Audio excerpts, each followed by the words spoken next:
Praise the Lord. கர்த்தருக்கு ஸ்தோத்திரம். இன்றைய வசனம்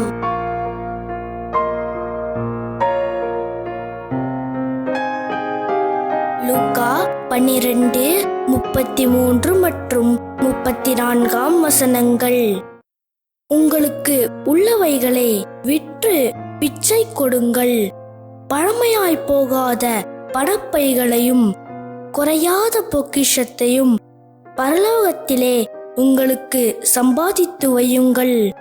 அங்கே திருடன் அணுகுகிறதுமில்லை, பூச்சி கெடுக்கிறதுமில்லை.